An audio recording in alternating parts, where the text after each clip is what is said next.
Welcome, everybody, back to another episode of What's on My Radar. I'm your host, Meteorologist Reid Kisselback, also, of course, known as Radar Reid. And today we're going to be talking about what we would call some cloud optics. So we get a lot of photos into the newsroom of just a lot of bright and colorful photos in the sky, whether it's rainbows, it's sun pillars, it's halos, sun dogs. We're going to go through all of those today and kind of tell you what the difference is between all of those. And so first, though, before we do that, we have to understand a little bit more about light. Light is composed of all the colors of the visible wavelength spectrum for us. And so we have the deepest of violets up to the darkest of reds and everything in between. And we can often see when we have light, those different wavelengths by using a prism. So the properties of a prism allow it to break that visible light apart into its component colors. And in the atmosphere, under certain conditions, water drops, ice crystals, they can act as a prism as well. And that allows us to get the various atmospheric optic effects that we always talk about. And so to get some understanding as to how some of these appear, it helps to understand the difference between refracted light and reflected light. So in order to get a rainbow, we have to have light go through a raindrop. It refracts on entrance, it reflects off the back of the drop, and refracts on its exit out, giving you a rainbow. To have a double rainbow, light moves into the raindrop, it refracts, it reflects twice inside that raindrop, and then it refracts on its exit again. You get two rainbows at play. So that's what makes it a little bit more difficult in regards to understanding how you get the double rainbow, but you get both of those phenomena in there twice.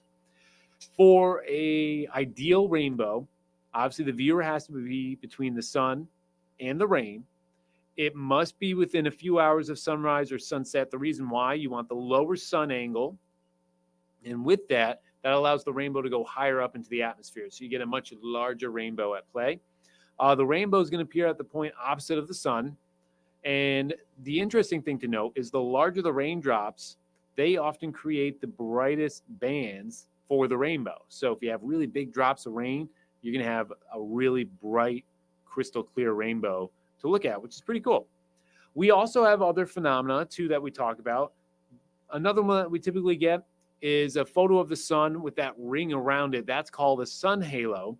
And you get the same principle with that as well. It's a ring of light that forms around the sun or even the moon, as that light refracts off of ice crystals, which are present in a thin veil of cirrus clouds. Those thin, wispy, feathery clouds having a lot of ice crystals in it gives you that circle around it. They're often seen, though, as a bright white ring, although sometimes it can have a little bit of color to it, and that's a sun halo. We also have sun dogs, and we do have an explainer for that, and I'll play the video for you here. So a sun dog is when we have that sunlight refracted off of the hexagonal shaped ice crystals, and you get a 22-degree bend in that with that sunlight, and it reaches our eyes. The end result is the optical illusion of those sun dogs popping up on either side of the sun. So you can get them either on the right side, the left side, or both sides of the sun. And typically what we note here with the colors with it is that you have red closest to the sun and blue farthest away from it on both sides. Sundogs are also known as mock suns or perihelia, which means with the sun. We'll take a look at our next one here, and these are called sun pillars. Typically, you see a sun pillar, so this is when you have the sun and then a straight column of light reflecting right off of it, straight up into the atmosphere. So sun pillars appear as a shaft of light extending vertically above the sun, most often at sunrise or at sunset. They develop as a result of ice crystals slowly falling through the air, reflecting, in this instance, not refracting like you have with the other ones, the sun's rays off of them. And you typically want to look for them when the sun's low on the horizon, and cirrus clouds also are present too. You can get a good effect with that as well.